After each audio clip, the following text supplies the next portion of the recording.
I'd just say Oswego men's hockey and ditch the ice because they're gonna know it's hot. They have intro scores, right? 7, 6, 5, 4, 3. Tonight, Oswego men's ice hockey seniors play their final home games, and men's basketball pulls off a monster upset. Plus, Larry Bergen and Chris Lewand are here to preview the hockey weekend again. Plus, Oswego star guard Daniel Ross and Rashawn Powell live in the studio. This is Laker Connections. Going into the weekend, the Oswego men's ice hockey team were winners of 3 straight and riding a wave of momentum heading into their final 2 home games of the season. However, with the nationally ranked Geneseo Knights and sneaky Brockport Golden Eagles coming to town, it would be no easy feat either night to come out with a victory. Let's head over to the ice and take a look at your first matchup up against the Geneseo Golden Eagles. We take a look at that first shot, Chris Waterstreet, early in the first period with a wrister right over glove side of Nick Horrigan, who's in the net for Geneseo, giving Oswego an early 1-0 lead. But no more than 2 minutes later, on the power play, Zachary Vitt ties it up 1-1. He had a screen by David Ripple on Justin Gilbert in the net, and Geneseo ties this up. But no more than 30 seconds after that again, off of a deflection onto the backhand, it's a goal by Ryan Stanimir to make it 2-1 Geneseo. Still with the lead, a shot, another rebound by Gilbert, and an awkward backhand by Ripple leads to another goal for Geneseo. You can see here, Gilbert could not hug the post and could not let the puck out of the net, but Oswego with another power play chance in the second period now. Beautiful pass from Bobby Gertsakis to Matt Galati to bring it down to a 1-goal game. Later on into the third, puck finds its way over to Horrigan in front, but there is no goal on the play. It ended up hitting the post. You're gonna see a replay here, very close to getting into the net, off the pads, shot taken, and just wide. The whole crowd was very upset that that one didn't get put in. That could have potentially been the game-tying goal, as Oswego was looking very much for it.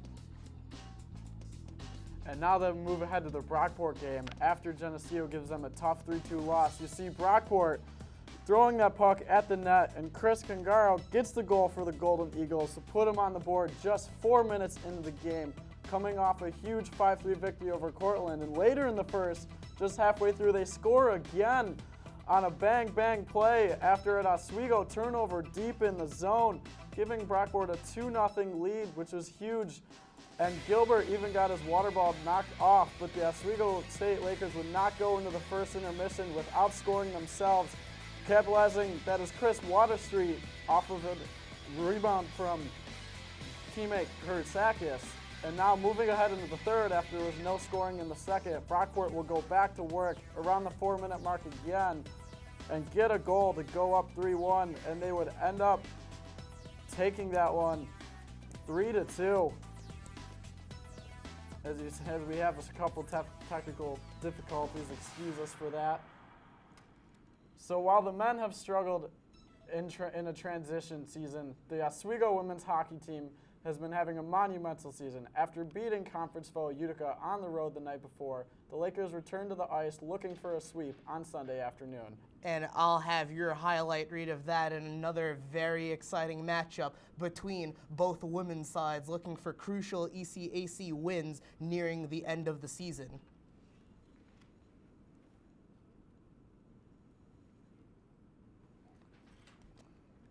Melissa Seamont for the Oswego State Lakers did everything she could to help her team come out with 2 victories this past weekend. Conveniently, both games ended up being 2-1 results. It was a pretty amazing feat by one person. Yeah, it was incredible. Scoring all 4 goals by herself, and then you got Bridget Smith on the other hand, just simply doing work for this team, putting it on her back, like you said, only allowing 1 goal each game. It's critically the first one. Seamont's goals both were short-handed. But as now we're going to go ahead and take a look at basketball highlights here, as the Oswego men's team got a huge victory over nationally ranked Brockport, who was coming in sitting at the #1 seed in the SUNYAC. We're going to take a look at the highlights in a moment. Another big win for another very strong Oswego squad, as you'll see here.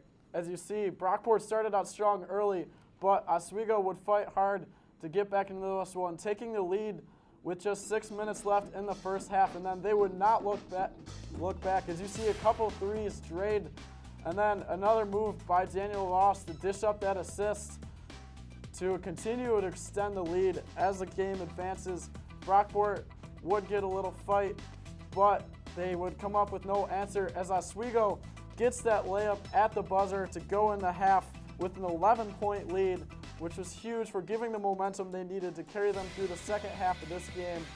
Like we said, Brockport would want that fight, trying to find their way to secure a 1 spot in the SUNYAC conference.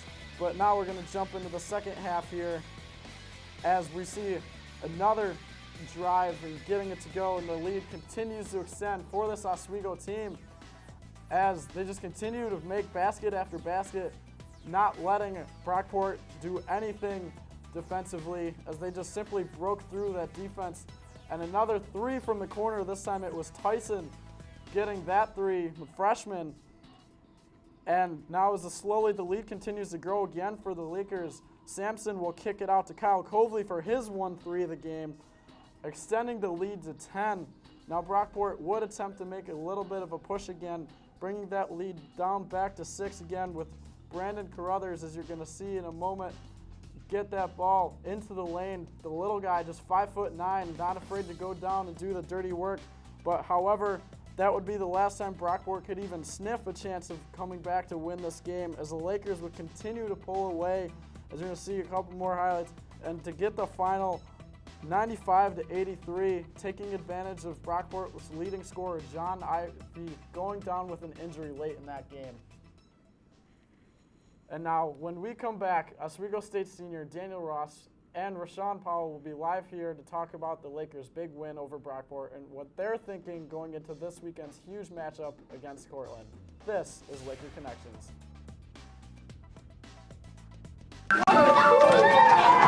I'm lucky. Let me help you with that. I get to do something I love. It has nothing to do with touchdowns or titles. Everybody bring it in. I get to play a part in the life of someone just starting out. How many of you think homework is just as important as teamwork? I help keep kids in school. Good. And that's the name of the game. My name is LaDainian Thomason. I don't just wear the shirt, I live it.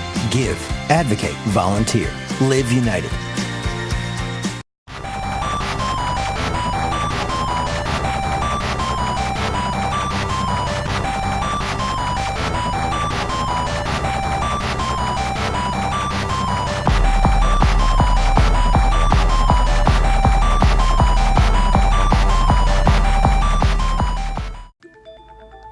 So what sets the Rundown apart from other newscasts is that it brings students together to voice their opinions on the world's most important political issues.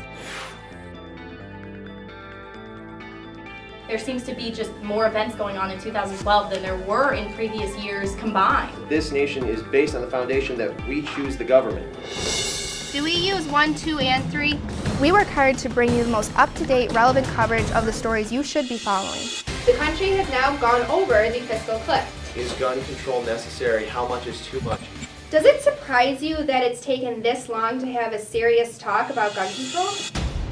Students need to realize that this is the time when what's going on in Capitol Hill and around the world starts to affect them. And really, the fate of the entire country is at hand here. This is it. 5, 4, 3, 2, 1. Go camera 2. Good evening and welcome to the Rundown. I'm Megan Roberts.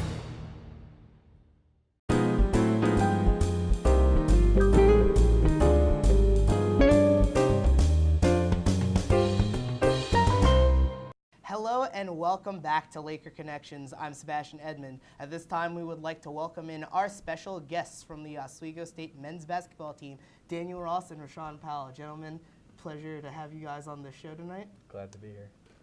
First things first, big victory earlier in this week. Brockport comes in, nationally ranked, top 25, but you handled them with relative ease. Very competitive game, but you came away with the win. What was your guys' mindset as a team going into that contest?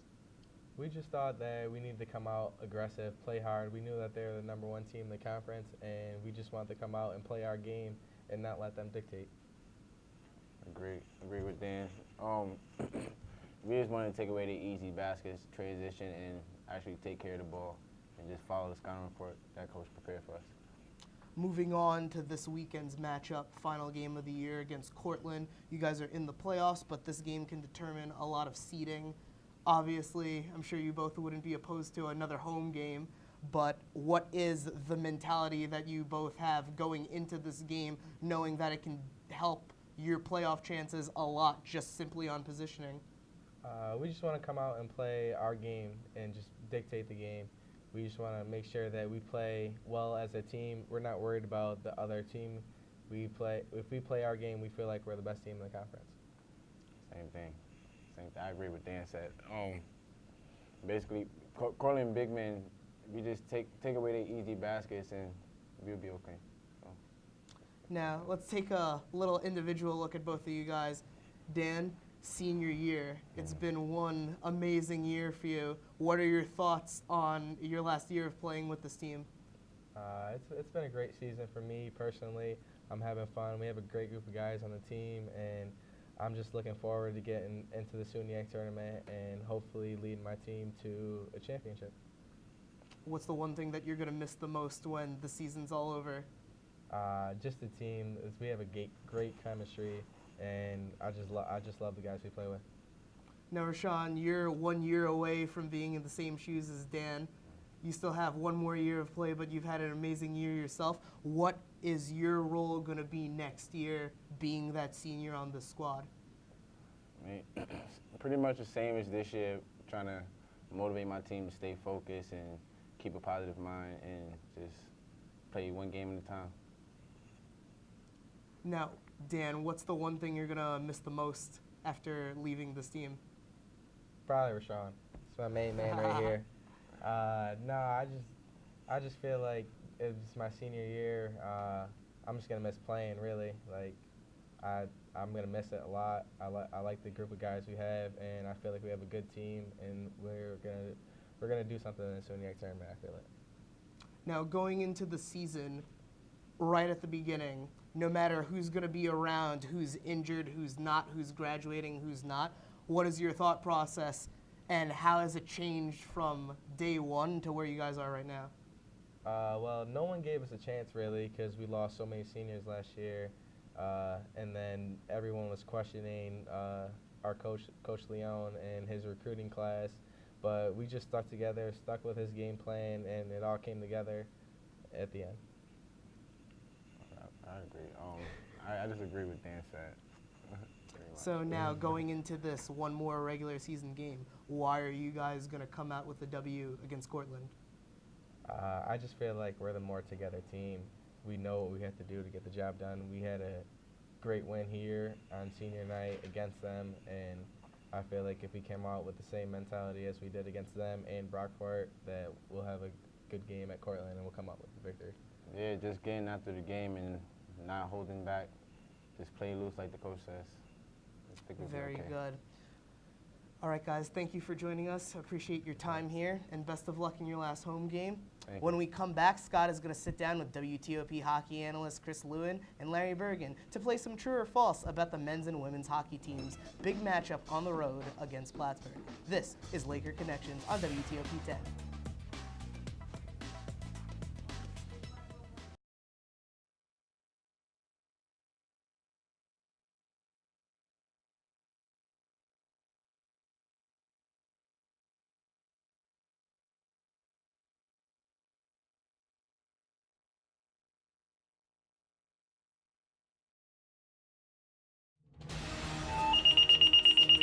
SAVAC ambulance responded to a 1 Bravo response, basement of Cuba Hall.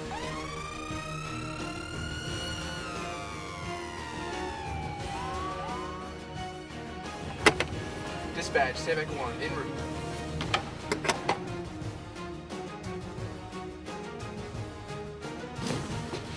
Hey, we're with SAVAC. How can we help you today?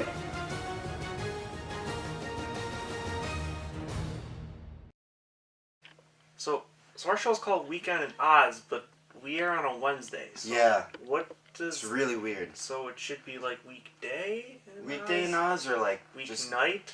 Weeknight or like Hump day? Hump day. Hump day. Hump day special. I like hump.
And hello and welcome back to Laker Connections. I'm Scott Witterowski.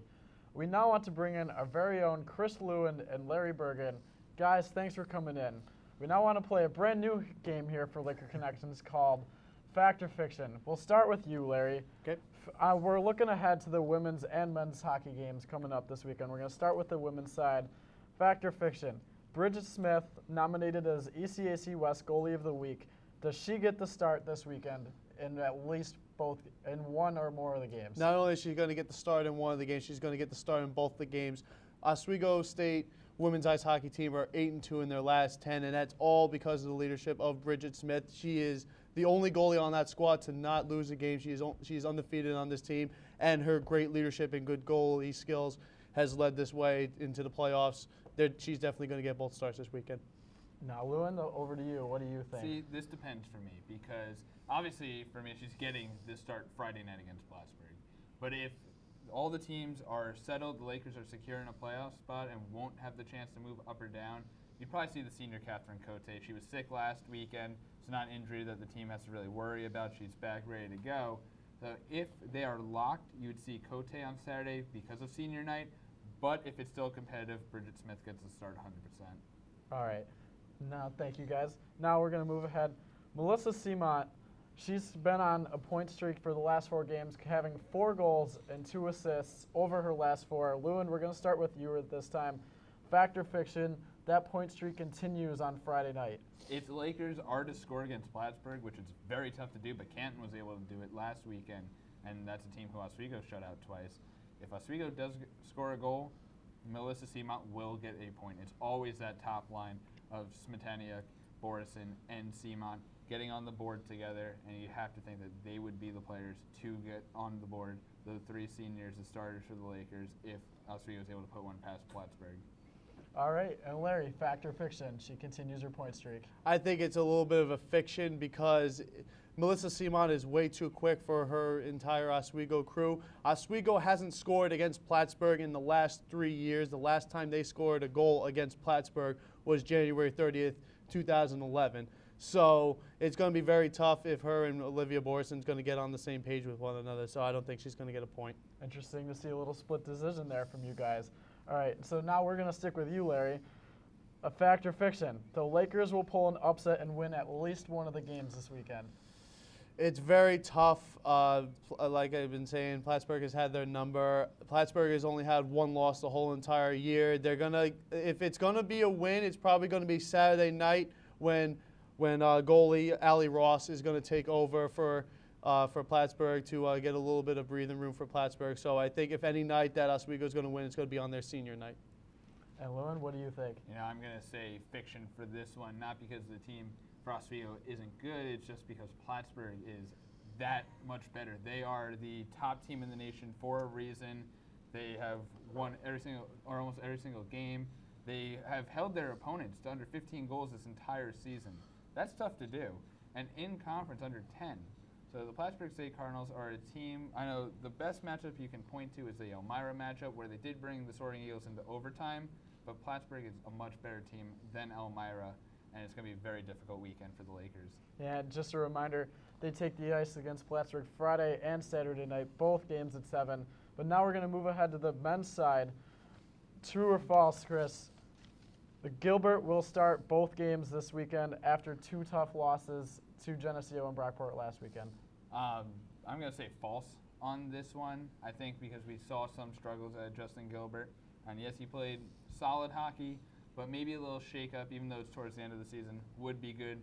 Maybe see what Matt Zawoski is able to offer this late in the year. I think Gilbert gets to start against Plattsburgh because he has more experience. I think that you'd probably see Zawoski more in a start against Potsdam. And I know Larry's disagreeing No. with me. Not only does Justin Gilbert is not going to get the next 2 starts for this weekend, he's not going to start for the rest of the year. Mike Zawoski is the future for Oswego State Lakers. He hasn't had a start since January 25th. He was on that 2-game skid, but those were the only 2 games that he's lost throughout the year. Gilbert, in the last 5 starts, has really been shaky for me. Even though he's been 3-2, those 3 wins, 2 of them were against Mooresville, 1 of them was against Cortland, 2 teams that are on the very bottom of the SUNYAC Conference. And I did not like Gilbert's performance at all in the last 2 games at home against Geneseo and Brockport. He doesn't deserve for the rest of the year into the playoffs. Yeah, definitely very interesting to see how that goaltender matchup will develop. And now we're going to stick with you this time, Larry. True or false, the Lakers will find a way to beat Plattsburgh on their own home ice after tying them here in the Campus Center Arena the last time they met. Yeah, looking at that statistic, tying them in the Campus Center last year, even though that they failed to beat Plattsburgh in the Campus Center last year, even though they had all the seniors that they lost going into this year and then tying this year, it's a very good chance going on the road to Plattsburgh if Zawoski goes in net and Chris Waterstreet going on the consecutive goal streak that he's going on. They definitely have a good chance. It might not be a definite, but they do have a chance. And Chris, what do you think? True or false? I ate my words on this set last year, saying that they were going to lose at home in the SUNYAC finals to Plattsburgh, but I feel that Plattsburgh is just the better team right now. When they tied Plattsburgh, it was a team on the up.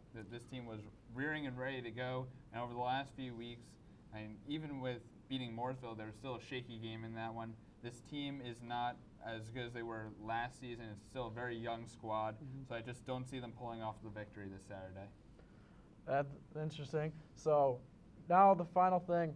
Well, actually, we're going to wrap it up. Thank you for coming in, guys. When we come back, we take a salute to you, our Oswego State fans. This is Laker Connections. Every night before the show, me and the guys, we like to loosen up a little bit. Blue, 42, hike! Every now and then, Dan likes to take it a little too far.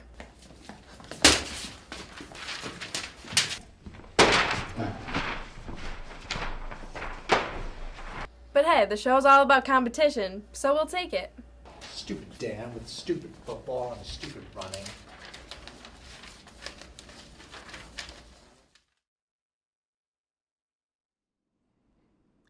Last night, Lori Capracuzzi scored 2 goals on Aliyah Brian Love. And Joe, get out. Adam, you're in. Lori Korpakovsky scored 2 goals on Ilya Brizgalov. Got it!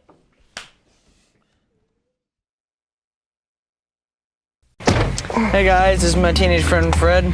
Rad! Hey pal, you want to pay attention to the road? Relax, man, I got it. Look, my man, if your bad driving gets me killed, you better hope you die too, or I will haunt you silly. And I'm not just gonna float over your bed like, woo! I'm gonna be making a more annoying noise, like, ah! And instead of wearing those long white robes, I think I'll wear something more form-fitting and upsetting. The other ghosts will look and be like, wow, we've never seen that before.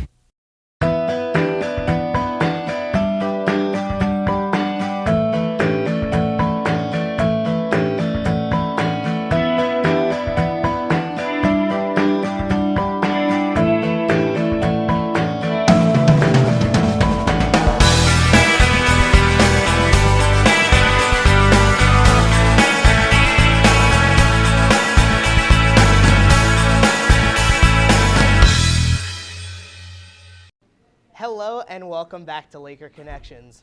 Over the last couple of weeks, Oswego State students Jeremy Long, Blaze Hill, Jordan Harmon, and Tim Rooney and Jamie Laviguier teamed up to show some appreciation to the Oswego State fans.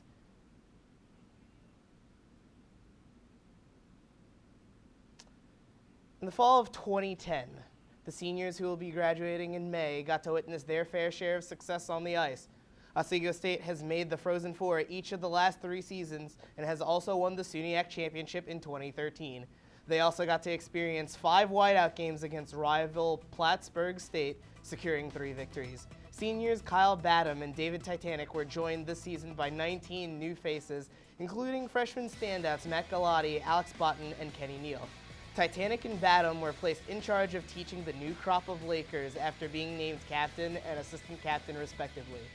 To date, the class of 2014 has been a part of 87 victories, including 48 at the Campus Center Ice Arena in front of the hometown crowd. A hometown crowd that has stood behind their Lakers in games ranging from an early SUNYAC exit to Fredonia in 2011 to a SUNYAC championship against rival Plattsburgh in 2013. Over the past 4 seasons, the class of 2014 has seen Laker fans, young and old, walk through the door to root for the green and gold. David Titanic introduced himself to Laker fans early after scoring his first collegiate goal in only his 2nd game on the road against Elmira, while Kyle Badham has left a legacy in the Campus Center stands after the Badham Brigade formed with player-specific signs and chants to support Oswego. Titanic and Badham have had the chance to play with a wide range of Laker greats, including names like Justin Fox, Chris Lagunier, Ian Boots, John Whitelaw, and Paul Rodriguez. While not as large as the class of 2013, this year's seniors have still managed to leave their mark on the campus and their fans. And now we're going to take a look. You saw the men's basketball highlights before. Now we're going to take a look at the women's side that happened just prior to that game. After coming off a struggling season where they finished 2-16 in the SUNYAC, this game would be another tough loss to round out this storied season of disappointment for this team. They would lose 51-50 to Brockport on a 3-point play that Brockport converted with just under 10 seconds left. But you gotta still tip your hats off to players like Jen Robbins, Lauren Nunziato, and Paula Eggleston, who were the seniors for this Laker team that played well all season long. This team fought hard. They took a lot of close losses. I would not say that their record justifies how well they played together after starting the season so well, but a rough loss to end a very disappointing season. And that's all the time we have here today on Laker Connections. We'd like to thank once again Rashawn Powell and Daniel Ross for stopping by today. For Scott Witorowski, I'm Sebastian Edmond. Thanks for watching, and come back next week.